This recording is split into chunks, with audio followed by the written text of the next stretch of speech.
Donc vous pouvez vous exprimer toutes les deux. Donc on va parler du Salon international du pagne africain, SIPADAC, qui va se tenir du 4 au 6 novembre 2016.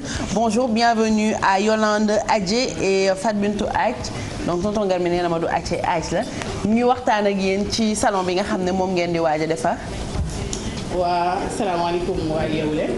asalaamaaleykum waa Sénégal ñi seetaan ñëpp aussi. Bon ñu ngi ñëwoon pour parler ci SIPADAC bi. mooy salon bi. donc ma bàyyi leen sama xarit bi. Ivoirienne la moom comme moo yore kii bi. organisation bi moom mu wax leen ba pare en français. Yolande yow dégg nga wolof. dégg nu wolof tuuti rek. Donc on va parler en français. Dites-nous, SIPADAC, qu'est-ce que c'est et pourquoi vous avez pris l'initiative de l'organiser? En fait, le SIPADAC, c'est le Salon international du pagne africain de Dakar, qui pour sa première édition se tiendra du 4 au 6 novembre à la place du Souvenir. SIPADAC, qu'est-ce que c'est? C'est une plateforme de rencontre de tous les acteurs du pagne. Amoureux, artisans, commerçants de pagne vont se retrouver pour échanger autour du pagne, présenter ce qu'ils savent faire à base de pagne et fêter le pagne en quelque sorte sur 3 jours. Et donc le SIPADAC va se dérouler en 3 volets. Le premier volet, c'est l'exposition vente, les 4, 5 et 6 novembre. Le second volet, c'est les panels qui vont se dérouler les 4 et 5 novembre du matin. Et sur les thèmes suivants, origine et rôle du pagne dans la société africaine, voyage du pagne dans le temps, depuis l'indépendance jusqu'à nos jours, et le thème phare de cette édition qui est entreprendre avec le pagne. D'accord. Dans ce thème, nous allons évoquer les problèmes d'accès au financement, les mesures d'accompagnement pour réussir une PME dans le domaine du pagne et du textile. Quand vous parlez de pagne, c'est le pagne en général, oui, ou le wax, parce que vous êtes habillé en wax, c'est vous qui nous avez habillés aussi sur le plateau, Kia et moi aussi c'est du wax, c'est un autre tissu mais qui s'apparente au wax. Est-ce que c'est le wax qui est mis en avant ou c'est tous les sortes de pagne? C'est tous les sortes de pagne parce que le wax est un pagne, est un type de pagne. Mais nous célébrons le pagne dans sa globalité, c'est-à-dire le pagne tissé, le pagne Mondjak, le pagne baoulé, le pagne Kita du Ghana. Donc tous ces pagnes seront célébrés ces 3 jours à la place du Souvenir. Quand on parle de pagne, on parle forcément de mode. Est-ce qu'il y aura un défilé? Oui, il y a un défilé de mode qui est prévu le 5 novembre à partir de 19h avec des stylistes de renommée internationale comme Gilles Touré, que tout le monde connaît, qui travaille très bien le pagne, et Koleso Ardo aussi, la reine du pagne tissé sera également là, Gilles Touré de la Côte d'Ivoire, et il y a également Nana Wax qui fait exploser le net présentement, qui sera avec nous pour célébrer le pagne. D'accord. Pour venir participer, vous avez déjà choisi tous les stylistes qui doivent exposer, défiler? Oui. Nous avons une dizaine de stylistes, tels que Fatbintou Ath qui est avec vous, qui va présenter une magnifique collection faite de pagne et de wax, de wooding, etc. Alors moi j'avais remarqué à un moment donné, c'était vraiment devenu à la mode limite. Il y avait qu'en Côte d'Ivoire qu'on rentrait dans les bureaux pour voir les hommes en chemise wax. Et je pense que Boubano, c'est quelqu'un qui le met très souvent en chemise wax. Je voudrais savoir un peu, beaucoup de jeunes aujourd'hui ont des idées, beaucoup de stylistes très jeunes, mais qui n'ont pas réellement de structure de financement pour les accompagner. Vous avez parlé tout à l'heure de financement. Qui on espère voir là-bas à la place du Souvenir pour accompagner les jeunes? Est-ce que vous avez des structures de financement sur place? Oui, nous avons sollicité un partenariat avec l'ADPME qui a répondu positivement et qui va nous accompagner durant le forum du Salon du Pagne. Et on aura également des femmes d'affaires dans ce domaine, on aura des représentants de microfinance, on aura également des artisans qui vont tous sur le panel débattre des thèmes relatifs à l'entrepreneuriat autour du pagne. Fatbintou, pour ñu bëgg ñëw tey ci salon international du pagne bi, est-ce que dañuy fay naka la ñuy def nga rappeler juste en wolof lan ngeen bëgg a def kañ la ak ku ci bëgg a bokk naka lay def? waaw man dama ñëwoon gunge si ko juste comme moom elle parle français.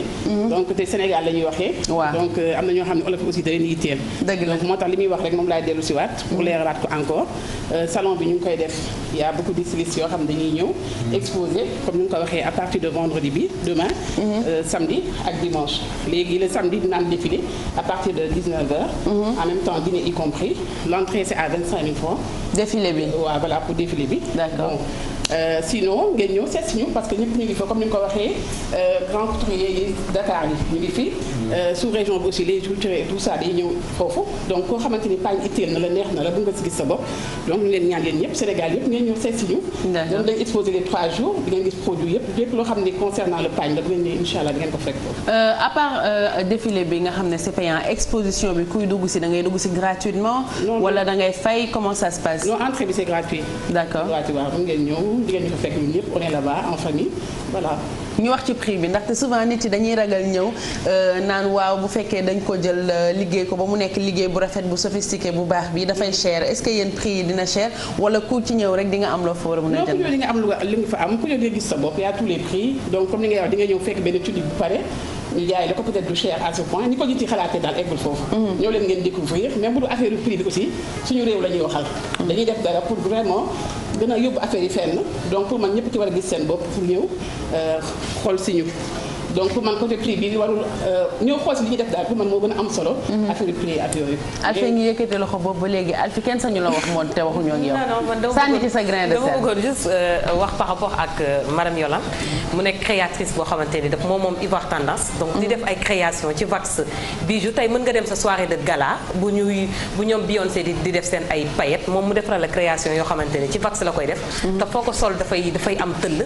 création 100% wax 100% tissu africaine lay def madame Yolande. tey Bouba dala bëgg a sànni xeer ba émission bi rek ni Bouba si damay participer ci défilé bi ku ma bëgg gis may défilé rek ñëwal samedi place du souvenir le 5. en fait quelles sont les possibilités que Bijou Ndiaye mu dem ci même soirée de gala bi ak Beyoncé.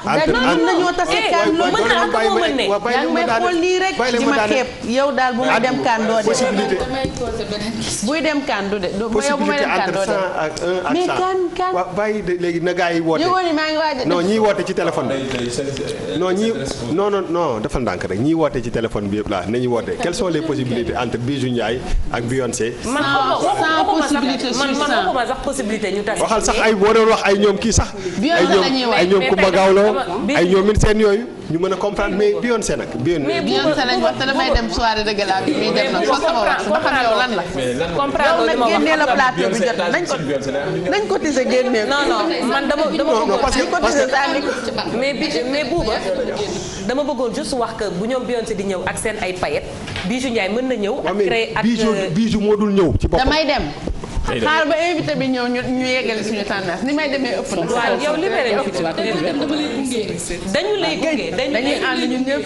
léegi pour ñëw pour ñëw ci événement bi est-ce que am na ay coordonnées yoo xamante ne da ngeen koy joxe pour nit yi di ñëw ak ban heure la ñu war a ñëw ban heure lañ leen fa mën a fekk et puis s'il y a des numéros pour réserver aussi. waaw déjà comme ni ma doon wax pour par exemple pour ticket yi ñuy jaay. ñu ngi koy jaayee si moom boutique am. waaw Ivoire Tendance. le numéro c'est le 33 827 85 20. ak sama complexe cosaan man Fatou Bintou Aïe. 77 552 87 47 donc pour ticket yi mu ngeen ñu fekk foofu. d'accord di nga mën a am ticket yi. d'accord xam nga Bijou Ndiaye vax moom. léegi-léeg sax gis malien dañ koy def ñuy def mariage. tunique bi liñ ciy ñaw ñu boole ci vax. waaw Burkina aussi. Burkina tamit léegi tam daf koy def. te vax dafa nekk loo xam ne lu rafet la loo xam ne lii war nañ ko mën a gën a produire moo tax dem fekkee si salon boobu dafay nekk lu am solo xam nga man léeg-léeg sama tendance ma génne woon naa fi ay vax. waaw gis nañ loolu. loolu laa naroon laaj. naa ko toj.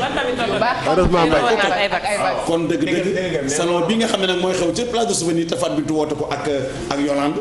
ak kooku nag Amadou Mbaye Garmi sax dana ca teew. pour mën ca tànn vax bu rafet. boo xam ne bii da koy mën a sañsee yeewu leen. ndax nag Fatou Bintou nag moom sama génn nag. borom gëlëm gi taxaw sama. moo tax kay ma ne acci bu ne ma acci aaj la moom mun a acci ma ne ko acci moo tax ma daal di koy dagg ci tàng c'est pas parce que Athie c'est burkinabé wala leneen. teel nga maa corrigé kay. non c'est elle qui est madame Athie.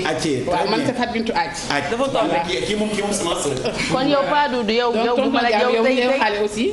mën nga ñëw ndaxte yére wala fii 3 pièces yi tamit bi ci am solo. donc mën nga ñëw dafay am d'accord ci wax. léegi ban heure la exposition bi. exposition c'est à partir de 9h. waaw. le soir jusqu'à 19h. jusqu'à 19h. défilé bi ban heure la. défilé bi aussi 19h.